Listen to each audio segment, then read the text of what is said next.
Agora falando sobre a segunda casa. A segunda casa está associada ao signo de Touro e com o planeta Vênus também. E é normalmente descrita como sendo a casa dos valores, das posses, do dinheiro e dos recursos. A segunda casa é uma casa da polaridade feminina. O elemento desta casa é o elemento terra. A qualidade desta casa é fixa. A posição dessa casa é sucedente. E as palavras-chave para essa casa é o mundo material, prosperidade, bens mundanos, recursos pessoais, posses, seguranças, valores pessoais, valores materiais e gastos. Então, o que significa essa segunda casa? A primeira coisa que a gente tem que fazer é buscar no mapa de cada um de nós qual o signo que está na cúspide da casa 2, quais os planetas que estão dentro da casa 2. Eu vou botar aqui no Animate. Então, eu vou botar aqui para Hours, para vocês verem como é que muda conforme as horas vão passando. Tá vendo? Os signos vão subindo, vão fazendo esse movimento, e os planetas vão fazendo o movimento oposto, vão descendo, e as casas são fixas. Então, olha só, aqui ó, a gente já tem Virgem na segunda casa, por isso que a hora do nascimento é muito importante. Já às 11 horas da manhã, a gente já tem Libra ali na segunda casa. E assim vai. Olha, Escorpião. Agora são 2, 3 horas da tarde. Às 3 horas da tarde, a gente está com Sagitário, por exemplo, na segunda casa. Então, cada um de vocês tem um signo na cúspide da casa, tá? Cada um de vocês tem um signo. E o que significa essa casa, então? A gente já falou do signo de Touro, então já entendemos todo esse arquétipo que se apresenta na nossa personalidade quando falamos do signo de Touro. Agora nós estamos falando da segunda casa. Esta casa, ela traz uma energia sucedente, ou seja, uma energia mais fixa.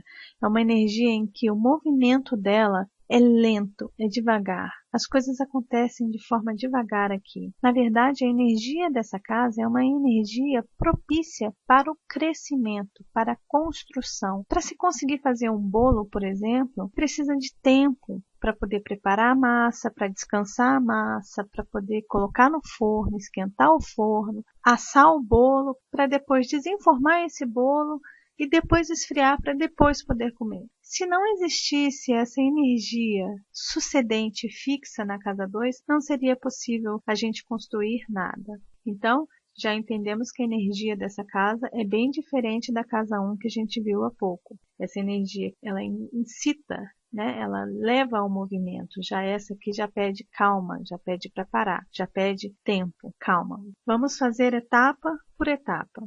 Essa casa, ela mostra como as pessoas lidam com o seu dinheiro, com as suas posses e com os valores, sejam eles materiais ou espirituais. Continua tendo vários tipos de valores associados para essa casa. Cada pessoa valoriza uma coisa diferente. Por exemplo, tem pessoas que valorizam o dinheiro no banco, tem pessoas que valorizam o conhecimento, tem pessoas que valorizam a família, tem pessoas que valorizam a diplomacia, a educação, a cordialidade. Então, valores é uma coisa que não se discute, cada um gosta de uma coisa particular ou tem valores diferentes. E isso acontece também para esse setor aqui, para essa casa dos valores. Por exemplo, se a gente tem um signo, por exemplo, Sagitário, como está aqui nessa cúspide aqui da casa 2, dá para perceber que essa pessoa ela valoriza o conhecimento, ela valoriza as viagens, ela valoriza a cultura. É muito culta, é uma pessoa extremamente culta, então assim, ela viaja e precisa ter os conhecimentos e valoriza tudo que aquelas culturas diferentes ali têm para ensinar. E para ela o que vale é isso, é voltar para o Brasil, por exemplo, e mostrar para as pessoas, olha, isso é o que eu valorizo. Olha, eu viajei o mundo todo e olha o tanto de objeto que eu trouxe de outros países. Isso é o que dá valor a esta pessoa. Por exemplo, se a gente tem peixes nessa casa, se tivesse aqui, ó, com peixes aqui na cúspide da casa 2, o que essa pessoa daria valor? Daria valor mais às questões religiosas, às questões da saúde, às questões do mundo, de como o mundo está tratando as pessoas, valorizaria mais a meditação. Já dá para entender que cada signo aqui traz um tipo de informação diferente, assim como os planetas. Os planetas que estão nessa casa aqui também vão indicar várias coisas. Tá? Então, se a gente tem Urano, é uma pessoa que valoriza as coisas de forma diferente, incomum, de forma original. Isso assim é um exemplo bem simples. Se tivesse, por exemplo, Vênus aqui na casa 2, o que esse planeta indica? Indica uma pessoa que valoriza artes, que valoriza muito o dinheiro também, né? Uma pessoa que valoriza muito a diplomacia. Pode ser uma pessoa que valoriza demais o seu corpo físico e a sua beleza sensual, que usa o seu corpo como um valor. Né? São aquelas pessoas, por exemplo, que têm o corpo como um preço, não em termos de prostituição, mas em termos assim, de pessoas que têm um corpo muito bonito e devido à sua imagem fazem o seu marketing, tá? Então assim, cada planeta desse aqui traz informações para essa casa. Júpiter, por exemplo, é um planeta que muita gente que estuda astrologia gostaria de ter na casa 2. Por quê? Porque é o planeta mais benéfico, é o que expande, né? Ele precisa, obviamente, estar com bons aspectos, né? Porque ter um Júpiter aqui com aspectos difíceis e desafiadores, lógico que vai dificultar essa boa sorte de Júpiter na casa 2, para dinheiro, para ganhos, para obter bens materiais. Mas se está em bom aspecto, geralmente quando se está em bom aspecto, essa pessoa tem uma facilidade enorme para ganhar dinheiro. A conta bancária parece que vai expandindo sem ela fazer esforço nenhum, simplesmente vai expandindo, expandindo, expandindo, a sorte vem, o dinheiro vem, os seus valores vêm com muita facilidade. Então, só para vocês entenderem mais ou menos como é que funciona. Então, vocês procurem aí no mapa de vocês e procurem ver qual é o signo que está na cúspide da casa 2, que é aqui, ó, essa é a cúspide que inicia a casa 2. Então, qual o signo que está aqui? Quais os planetas que estão dentro dessa segunda casa? E, por exemplo, se a gente tem, como está aqui no exemplo, Câncer na cúspide da casa 2, o que a gente tem que fazer? Muito bem, a gente tem que procurar o planeta regente desta casa. Então, onde é que está a Lua? A gente vem, procura a Lua e vê que está aqui na casa 6. Então, isso já traz algumas informações, como estão os aspectos com essa Lua. Isso tudo já acrescenta informações para esta casa, para o signo que está aqui e as energias que estão aqui. A mesma coisa a gente faz com o planeta Júpiter, que está aqui, então a gente tem que procurar aonde está o signo de Sagitário, que está aqui na casa 7, e também Peixes, que está aqui na casa 10, que é a casa do profissional, e aqui é a casa do relacionamento. Então, a gente tendo essas informações, a gente já começa a ter uma leitura da nossa segunda casa. Bom, mas e o que é essa segunda casa?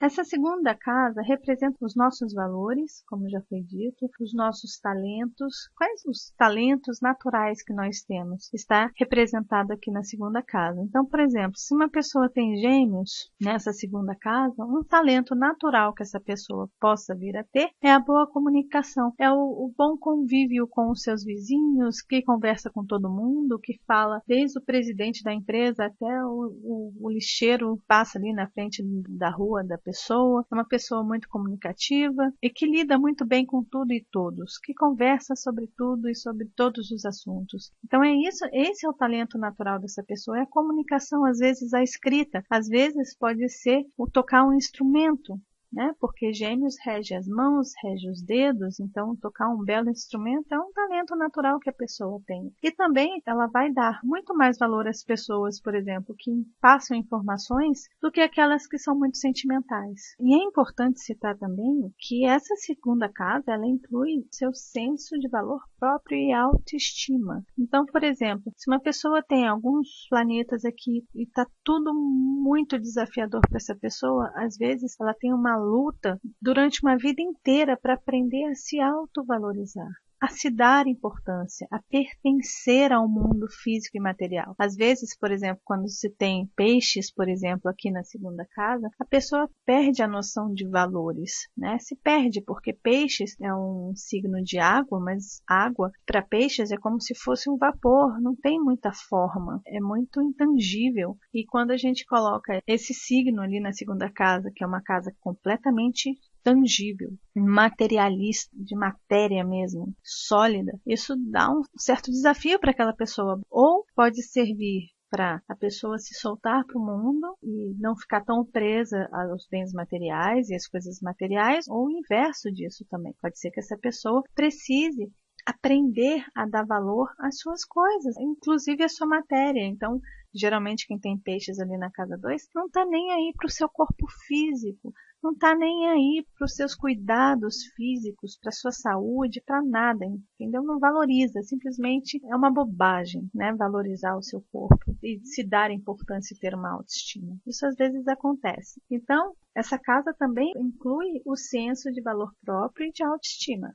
Essa casa aqui também representa as posses. Ou seja, posse muitas vezes engloba a dignidade individual, a necessidade de realização. Então, às vezes, algumas pessoas, se elas têm muitos planetas, assim como, por exemplo, Sol e Lua aqui na casa 2, ter posses é extremamente importante, porque é o que dá essa dignidade individual da pessoa. Eu conquistei, eu construí, eu criei, eu fiz. Então, assim, é meu. Essa casa aqui é aquela casa que diz assim, eu não vou viver com os valores dos meus pais. Eu não vou viver com os valores dos outros. Eu quero viver com os meus próprios valores. Eu quero construir os meus próprios valores. Eu quero ter os meus próprios bens.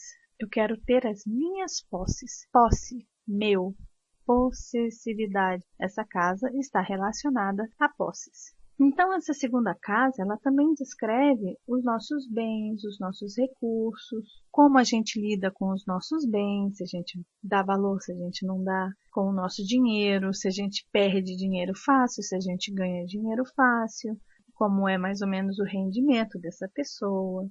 E essa casa também descreve o que a gente possui e o que a gente espera possuir. É importante citar aqui também que essa casa é apenas uma casa que representa esses ganhos. Porque tem outras também. Por exemplo, a gente tem a casa 6, que representa o trabalho, e a gente tem a casa 10, que representa a casa da profissão. A gente tem a casa 11, que é a segunda casa a partir da casa 10, então também pode representar ganhos. A casa 8 também, que são ganhos de terceiros, ganho dos outros, que pode ser bens, heranças, tudo isso. Então, se alguém tem uma casa 8, assim, bem suculenta, provavelmente, bem povoada, provavelmente vai ganhar muitos bens aí. Vai ter uma herança boa, vai herdar bastante coisa, não só de parentes, mas às vezes herda de outras formas, né? Existem várias formas de se herdar alguma coisa, seja conhecimento, seja espiritualidade, seja o que for, mas acaba herdando. E temos a casa 7 também, que às vezes mostra a junção, né? É a casa também dos negócios aqui, e é uma casa também aonde a gente faz a sociedade com outras pessoas. Então, assim, existem outras casas que englobam todo esse universo aí materialista, todo esse universo de ganhos, de bens, de posses, tá? Não é só essa casa. Então, para a gente poder resumir essa segunda casa, a segunda casa ela mostra aquilo que desejamos. É aquela energia desejo. Eu desejo isso, eu quero isso. Isso eu valorizo. Isso é o que importa para mim. Essa casa tem uma força misteriosa e poderosa, porque o que desejamos e valorizamos, ou o que gostamos, muitas vezes determina aquilo que nós atraímos para a nossa vida. É o nosso desejo, é a força do nosso desejo que atrai exatamente aquilo que a gente quer. Então, para vocês verem o tamanho da importância dessa segunda casa, é uma casa muito importante, inclusive para a sinastria, para já deixar uma dica aqui, na sinastria essa segunda casa é importantíssima, porque se os valores das pessoas não tiver afim em sintonia, você pode ter certeza que esse relacionamento durará pouco, porque na verdade o que constitui as pessoas, o que faz as pessoas aqui na Terra hoje em dia, são os seus valores. Dinheiro é a maior causa de separação em relacionamentos. Então a gente tem que olhar essa casa com muito carinho, com muita atenção, estudarmos essa casa também com muito carinho e muita atenção. Olhem aí para ver qual é o signo que está na cúspide, aonde está o planeta que rege esse signo, que está na sua segunda casa. Vamos olhar os planetas que estão aqui dentro, como estão esses aspectos, se os aspectos estão desafiadores. Por exemplo, vamos supor que esse Plutão aqui estivesse em oposição com o Sol aqui na segunda casa. Essa pessoa teria um desafio enorme para lidar com a necessidade de poder, com o desejo desejo de poder. Então, seria, de certa forma, um aprendizado para essa pessoa. Por que eu tenho Plutão em oposição com o meu Sol na casa 2? Porque essa pessoa precisa aprender a lidar com seus valores, com as suas posses, não ser tão possessivo com tudo que tem. A mesma coisa que se fosse um trígono aqui, com um trígono com uma linha dessa aqui, um triângulozinho desse aqui, um trígono com Plutão, vamos supor, isso mostra que a pessoa pode lidar muito bem com o poder, com as suas posses, que sabe trabalhar de forma equilibrada com as suas posses, com o seu poder, com a transformação, transformar os seus bens, transformar mesmo, né? Pegar vamos supor que, sei lá, essa pessoa pode ter uma casinha ali, um terrenozinho todo acabadinho, e com esse trígono ali com Plutão, ela pode transformar essa casa num palácio, entendeu? Aquele terreno num terreno maravilhoso. Isso pode ser um indicativo de Plutão em trígono com Sol na casa 2. Então, dali a gente já começa a entender e ver mais ou menos como é que a gente lida com os nossos valores, com os nossos bens. Então, essa casa, ela representa mais as coisas tangíveis, as coisas mais materiais, as coisas mais sólidas mesmo. Já Touro traz um significado mais abrangente, que foi aquele que eu comentei durante 26 minutos, eu fiz um vídeo falando só sobre Touro. E no nosso próximo encontro astrológico, eu vou falar sobre o planeta Vênus, que também é uma lindeza, é muito parecido com o signo de Touro, mas eu vou falar para vocês, provavelmente num vídeo longo também, explicando direitinho como é o arquétipo para esse planeta maravilhoso que é o planeta Vênus. É como se fosse a oitava maior da Lua. Então, a gente se vê no nosso próximo encontro falando sobre o planeta Vênus. Tchau, tchau!